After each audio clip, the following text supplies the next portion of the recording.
আজ মানুষ সৃষ্টি সম্পর্কে জানতে চেষ্টা করব।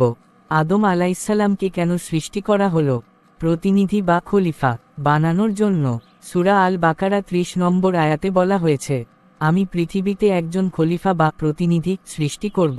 এখানে বোঝানো হয়েছে, আল্লাহ মানুষকে পৃথিবীতে তার প্রতিনিধি হিসেবে সৃষ্টি করেছেন, যাতে মানুষ ন্যায় নীতি মেনে জীবন পরিচালনা করে।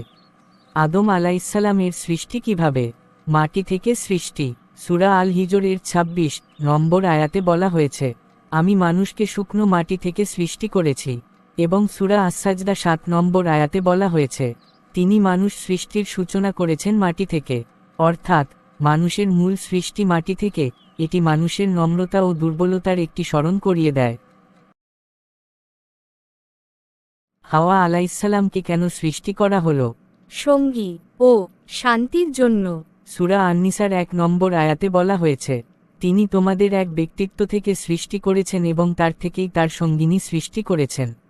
সূরা আল আরাফের ১৮৯ আয়াতে বলা হয়েছে, তিনি তোমাদের এক ব্যক্তি থেকে সৃষ্টি করেছেন এবং তার থেকে তার স্ত্রী সৃষ্টি করেছেন যাতে সে তার কাছে শান্তি পায়। এখানে বোঝানো হয়েছে, মানুষ একা নয়, পারস্পরিক ভালোবাসা, শান্তি ও সহায়তার জন্য সঙ্গী সৃষ্টি করা হয়েছে।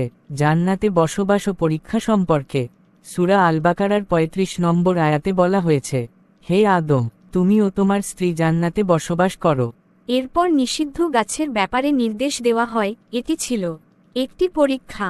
ভুল এবং তাওবা সম্পর্কে সূরা আল বাকারার ৩৭ নম্বর আয়াতে বলা হয়েছে, অতঃপর আদম তার প্রতিপালকের কাছ থেকে কিছু কথা শিখে নিল এবং তিনি তার তাওবা কবুল করলেন। এখানে বোঝানো হয়েছে, মানুষ ভুল করতে পারে, কিন্তু তাওবা করলে আল্লাহ ক্ষমা করেন। সংক্ষেপে দেখি আমরা আজ কি জানতে পারলাম। ১. আদম আলাইসাল্লাম সৃষ্টি হয়েছেন খলিফা বা প্রতিনিধি হিসেবে।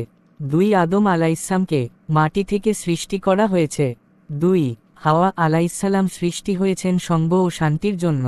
৩. জীবন একটি পরীক্ষা, ভুল করলে তাওবার সুযোগ আছে।